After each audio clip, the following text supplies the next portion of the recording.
بسم اللہ الرحمن الرحیم۔ السلام علیکم ناظرین، فدا عدیل آپ کی خدمت میں حاضر ہے۔ امریکہ اور ایران کے بیچ میں مذاکرات نامکمل رہ گئے ہیں، یہ ناکام نہیں ہوئے۔ یہ جو بتایا جا رہا ہے کہ مذاکرات ناکام ہو گئے ہیں، اس کی ناکامی کے اشارے نہیں مل رہے۔ یہ اشارے ضرور مل رہے ہیں کہ یہ مذاکرات پھر سے شروع ہو سکتے ہیں۔ اس معاملے پہ بات کرنی ہے، تفصیل سے بات کریں گے۔ اور پاکستان کی ساحلی حدود کے اندر حملہ ہوا ہے، بڑا حملہ ہوا ہے، 3 سیکیورٹی اہلکار شہید ہوئے ہیں۔ اور جس طریقے سے داعش خراسان نے حملہ کیا ہرات میں افغانستان کے اندر، وہاں پہ تقریباً 37 یا 40 کے قریب لوگ جو تھے یہ مارے گئے، اسی طرح داعش خراسان نے پاکستان کے اندر حملہ کیا ہے اور اس حملے کی ذمہ داری قبول کی ہے۔ یہ نیا سلسلہ حملوں کا جو ہے یہ ان تمام مذاکرات کے ساتھ کیسے جڑتا ہے اور جو پراکسیز ہیں وہ کیسے سرگرم ہو گئی ہیں، نئے سرے سے پاکستان کے اوپر جنگ مسلط کرنے کی کوشش کی جا رہی ہے۔ پاکستان نے امن کا نعرہ بلند کیا، پاکستان نے سفارتی کوششیں کی، 2 بڑے عالمی دشمنوں کو جو آپس کے دشمن تھے ان کو ایک چھت کے نیچے بٹھایا، اور اب امکانات مزید ایسے ہیں کیونکہ جب سے یہ مذاکرات کا سلسلہ ٹوٹا ہے، وفود کی واپسی کے حوالے سے خبریں ہیں۔ جے ڈی وینس امریکی نائب صدر جو تھے یہ تو واپس جا چکے ہیں۔ اب ان مذاکرات کے بعد ایرانی وفد کے سربراہ، ایرانی پارلیمنٹ کے سپیکر باقر محمد قالیباف کا جو ایک پہلا بیان ہے وہ سامنے آیا ہے، وہ بھی میں نے آپ کے سامنے رکھنا ہے۔ سب سے پہلے میں ان حملوں کے حوالے سے آپ کے سامنے رکھوں کہ ایک تو ایک ٹارگیٹڈ کارروائی ہوئی ہے، کوئٹہ بلوچستان کا دارالحکومت ہے، یہاں پہ جو ہے شیعہ ہزارہ کمیونٹی کے اوپر حملہ کیا گیا ہے۔ یہ صبح 8 بجے کا وقت تھا جب تقریباً اسی وقت میں آپ یہ کہہ لیں کہ اسلام آباد کے اوپر پوری نظریں تھیں، اور اسلام آباد سے جو اعلان سامنے آیا تھا کہ مذاکرات نامکمل رہ گئے ہیں، تو یہ حملہ کیا گیا ہے۔ اس میں جو 4 افراد ہیں یہ شہید ہوئے ہیں ہزارہ کمیونٹی کے، اور اس کے بعد یہ بتایا جا رہا ہے کہ یہ جو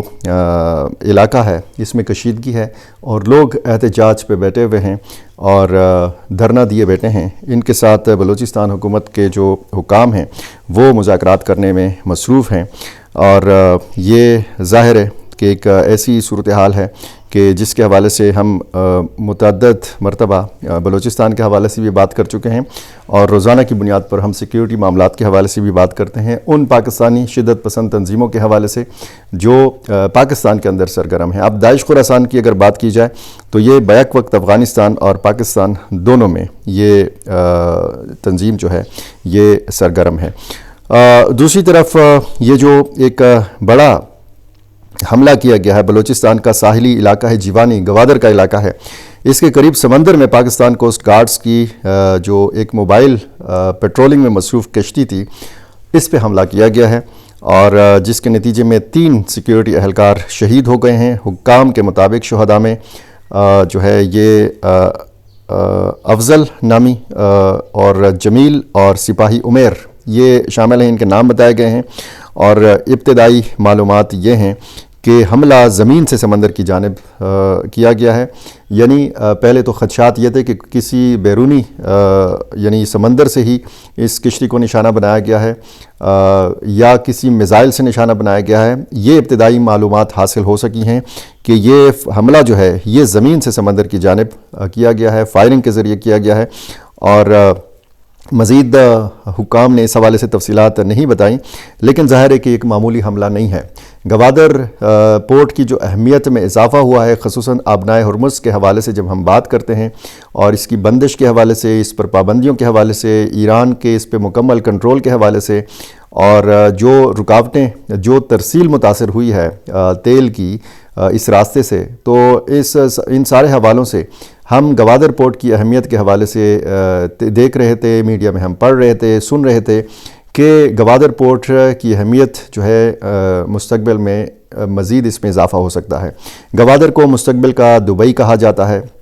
اور ظاہر ہے کہ ایک بہت بڑا منصوبہ ہے پاکستان اور چین کے مابین جو سی پیک منصوبہ ہے، اس کا ایک بڑا حصہ جو ہے گوادر پورٹ کے اوپر مشتمل ہے، اور یہاں پہ آپ اندازہ لگا سکتے ہیں کہ دشمن طاق میں بیٹھا ہوا ہے، دشمن کو موقع چاہیے۔ اب زمین کے اندر یعنی بلوچستان کے اندر آپ دیکھیں مختلف شہروں میں حملے ہوتے رہے ہیں، لیکن جب انٹرنیشنل میڈیا کی نظریں گوادر پورٹ کے اوپر پڑیں تو یہاں پہ دشمن نے یہاں پہ وار کیا، اور جو کوسٹ گارڈ کی کشتی تھی اس کو نشانہ بنایا۔ یہ انتہائی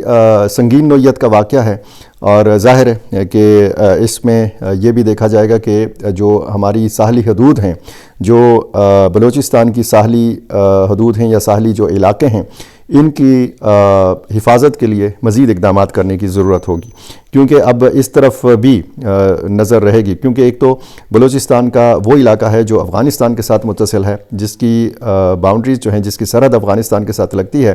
تو اب اگر سمندر کی طرف آپ دیکھیں تو پھر یہاں پر بھی لوگ سرگرم ہوں گے، اور اگر یہ فائرنگ زمین سے ہوئی ہے اور اس کشتی کو نشانہ بنایا گیا ہے تو اس کا یہی مطلب ہے کہ یہ وہی لوگ ہیں جو بلوچستان کے اندر عدم استحکام پیدا کرنے کی کوشش کرتے ہیں، اور ان کی توجہ اب ساحلی علاقوں کی طرف ہے، اور یہاں پہ کوسٹ گارڈز کی کشتیاں ہیں، تو اس حوالے سے مزید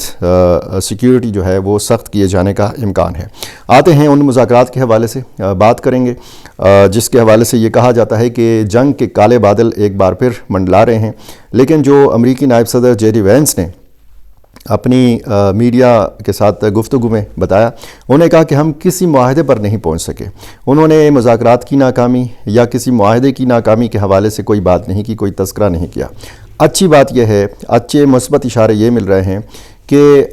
جو سیز فائر پاکستان کی درخواست پہ کیا گیا تھا، عارضی سیز فائر 2 ہفتوں کے لیے، اس کی کوئی وائلیشن ابھی تک سامنے نہیں آئی، اور اگر ایسی کوئی خلاف ورزی ہوتی ہے تو پھر ظاہر ہے کہ یہ خدشات بڑھ جائیں گے کہ سیز فائر بھی ٹوٹ جائے گا، اور سیز فائر کی جو مدت ہے اس تک پہنچنے سے پہلے ہی حملوں کا آغاز ہو سکتا ہے۔ جس طریقے سے امریکی صدر ڈونلڈ ٹرمپ نے بیان دیا تھا کہ اگر یہ معاہدہ ہوتا ہے یا اگر یہ معاہدہ نہیں ہوتا، ہم پہ کوئی فرق نہیں پڑتا، ہم ایران سے جنگ جیت چکے ہیں، لیکن دوسری طرف یہ کہا جا رہا ہے اور یہ سوال اٹھایا جا رہا ہے کہ وہ کون سے نکات تھے کہ جن کے حوالے سے ڈیڈ لاک پیدا ہوا، وہ کون سی شرائط تھیں کہ جو امریکہ نے نہیں مانی، وہ کون سی شرائط تھیں جو ایران نے نہیں مانی، امریکہ کیوں خالی ہاتھ چلا گیا، کیا یہ پریشر ٹیکٹکس کا ہی جو ہے وہ حصہ تھا ان کی واپسی اور ان کا اس طرح چلے جانا۔ پاکستان نے درخواست کی، بار بار درخواست کی کہ اتوار کے دن بھی جو ہے موقع ملنا چاہیے مذاکرات کو۔ پاکستان نے آخری وقت تک یہاں پہ ان وفود کو روکنے کی کوشش کی، اور پھر ہم نے یہ دیکھا کہ اب طرح طرح کے تبصرے کیے جا رہے ہیں۔ اس میں اب بنیادی کردار اسرائیل کا بھی دیکھا جانا ہے کہ جس طریقے سے مذاکرات سے پہلے ایک شرط رکھی گئی تھی کہ لبنان میں جنگ بندی ہو، اسرائیل حملے روکے، وہ تو کم ہو گئے تھے، لیکن اسرائیل کے وزیراعظم بنجمن نیتن یاہو نے ایک بیان دیا تھا کہ اسرائیل کی جانب سے ایران کے اوپر حملے جاری رکھے جائیں گے۔ ان مذاکرات سے پہلے یہ سوال اٹھایا جاتا رہا کہ ایران اور امریکہ تو براہ راست ایک دوسرے سے مذاکرات کر لیں گے، ہو سکتا ہے معاہدہ بھی ہو جائے، لیکن اسرائیل کی گارنٹی کون دے گا؟ اب اگر معاہدہ نہیں ہو سکا، اگر مذاکرات نامکمل رہ گئے ہیں، تو پھر کیا یہ امکان ہے کہ دوبارہ سے یہ مذاکرات کا ٹوٹا ہوا سلسلہ جڑ سکتا ہے؟ بالکل جڑ سکتا ہے، اس کے امکانات موجود ہیں۔ پاکستان نے ایک بار پھر درخواست کی ہے دونوں فریقین سے کہ معاہدے کی خلاف ورزی نہ ہو، معاہدے پر جو سیز فائر کا معاہدہ ہے اس پر پوری طرح عمل درآمد ہو۔ دیکھنا اب یہ ہے کہ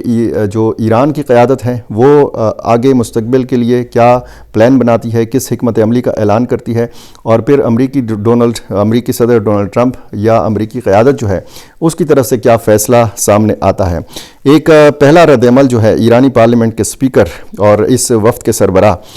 ان کا اپنا پہلا باضابطہ بیان جو ہے انہوں نے ایکس کے اوپر جاری کیا ہے، اور اس پیغام میں انہوں نے مذاکرات کے آغاز سے قبل ہی اس بات پر انہوں نے زور دیا تھا، انہوں نے لکھا ہے کہ ہم نے اس بات پر زور دیا تھا کہ ہم نیک نیتی اور ارادہ رکھتے ہیں، لیکن گزشتہ 2 جنگوں کے تجربات کی روشنی میں ہمیں مخالف فریق پر بالکل بھروسہ نہیں ہے۔ ایرانی پارلیمنٹ کے سپیکر محمد باقر قالیباف نے حالیہ مذاکرات اور ملکی دفاع کے حوالے سے یہ اہم بیان جاری کیا ہے، اور یہ بھی بتایا ہے کہ اس مرحلے میں فریق مخالف ایرانی وفد کا اعتماد حاصل کرنے میں ناکام رہا ہے۔ اس وفد کا نام انہوں نے مناب 168 رکھا ہے، اور یہ وہ سکول کہ جہاں پہ امریکی یا اسرائیلی بمباری سے 168 سکول کے بچے اور بچیاں جو ہیں یہ شہید ہو گئے تھے۔ غالباف نے کہا کہ امریکہ ہماری منطق اور اصولوں کو بخوبی سمجھ چکا ہے، اب یہ فیصلہ اسے کرنا ہے کہ وہ ہمارا اعتماد حاصل کرنے کے لیے کیا اقدامات کرتا ہے۔ انہوں نے واضح کیا کہ ایران مذاکرات کو سفارتی اختیار اور ایرانی قوم کے حقوق کے تحفظ کا ایک اہم ذریعہ سمجھتا ہے۔ ان کا مزید کہنا تھا کہ ایران اپنے 40 روزہ قومی دفاع کی کامیابیوں کو مستحکم کرنے کی کوششوں سے ایک لمحہ بھی دستبردار نہیں ہوگا۔ غالباف نے ایرانی عوام کی جرت کو سراہتے ہوئے کہا کہ 90 ملین نفوس پر مشتمل یہ متحد قوم رہبر معظم کی ہدایت پر لبیک کہتے ہوئے سڑکوں پر نکلی اور اپنے وفد کو دعاؤں کے ساتھ روانہ کیا۔ غالباف نے اپنے بیان میں پاکستان کا شکریہ ادا کرتے ہوئے کہا کہ میں مذاکراتی عمل میں سہولت کاری فراہم کرنے پر اپنے دوست اور برادر ملک پاکستان کی کوششوں کا مشکور ہوں اور پاکستان کے عوام کے لیے نیک خواہشات کا اظہار کرتا ہوں۔ انہوں نے 21 گھنٹے طویل اور گھٹن مذاکرات میں شریک اپنے ساتھیوں کو شاباش دیتے ہوئے کہا کہ ان کی محنت رائے گاہ نہیں جائے گی۔ انہوں نے اپنے خطاب کا اختتام زندہ باد اور پائندہ باد ہمارا عزیز ایران کے نعرے پر کیا۔ یہ اب صورتحال جو ہے اس پہ ظاہر ہے کہ بات ہوگی، تبصرے ہوں گے، اور ان نکات کے حوالے سے کہ جہاں پہ ڈیڈ لاک پیدا ہوا ہے۔ آبنائے ہرمز ہے اور ایران کا جوہری پروگرام ہے، نیوکلیئر پروگرام ہے، اس حوالے سے ہے۔ یہ 440 کلو گرام جو یورینیم ہے، افزودہ یورینیم جو ہے، اس حوالے سے معاملات ہیں، اور پھر لبنان میں مستقل جنگ بندی، بہت سارے معاملات ایسے ہیں۔ اگر شرائط پہلے سے معلوم تھی ایران کی بھی، اور اگر شرائط پہلے سے معلوم تھی امریکہ کی بھی، اور اس کے باوجود کہ دونوں کو ایک دوسرے کی شرائط کا پتہ تھا، اگر دونوں فریقین آئے اسلام آباد میں بیٹھے تو یہ پاکستان کی تو بہت بڑی کامیابی تھی، یہ مذاکرات کی بہت بڑی کامیابی تھی، اور اس میں وہاں سے یہ امکان نظر آ رہا تھا کہ یہ معاہدہ کامیابی سے ہمکنار ہوگا، کیونکہ کوئی بھی ایک نقطہ ایسا نہیں تھا جو ناقابل مذاکرات ہوں۔ ہاں، کچھ دو حوالے سے، یعنی جو لبنان میں جنگ بندی کے حوالے سے غالباف نے کہا تھا مذاکرات کے شروع ہونے سے پہلے، اور جو انہوں نے کہا تھا کہ جی جو ان کے اثاثے جو ہیں منجمد ہیں ان کو انفریز کیا جائے، اس حوالے سے انہوں نے شرط یہ ضرور رکھی تھی۔ لیکن اس کے بعد پھر بہت سارے معاملات ہوئے مذاکرات کے، کچھ 21 گھنٹے کہیں پہ ذکر ہے اور کہیں پہ 31 گھنٹے مذاکرات کا ذکر ہے۔ ظاہر ہے کہ یہ مختلف ادوار میں ہوئے، بیچ میں وقفے کیے جاتے رہے، چائے کا وقفہ، کھانے کا وقفہ، تھوڑا بہت آرام کا موقع بھی ان کو دیا جاتا رہا۔ لیکن پاکستان کی یہاں اگر آپ دیکھیں تو کوششیں اس حد تک کامیاب رہی ہیں کہ دو دشمنوں کو ایک چھت کے نیچے بٹانے میں پاکستان کامیاب ٹھہرا ہے۔ پاکستان نے اپنی طرف سے اپنی کمزور جو ایک بساط تھی اس کے باوجود جو ہے دو بڑی طاقتوں کو ایک ساتھ بٹھایا۔ اب ظاہر ہے کہ ایران بھی چھوٹی طاقت نہیں ہے، ایران نے جس طریقے سے استقامت دکھائی ہے اس جنگ میں، اب ظاہر ہے کہ اب بہت ساری چیزیں جو ہیں یہ دیکھی جائیں گی۔ عرب کنٹریز جو ہیں، گلف کنٹریز، ان کا رد عمل دیکھا جائے گا۔ پاکستان کا فوجی دستہ، پاکستان کے جنگی لڑاکا طیارے جو ہیں یہ سعودی عرب پہنچ چکے ہیں، اور دوسری طرف اگر آپ متحدہ عرب امارات کا کردار دیکھیں اس حوالے سے بھی بڑی بات ہو رہی ہے، اس پہ بھی کبھی تفصیلی ہم بات کریں گے۔ لیکن جو سیکیورٹی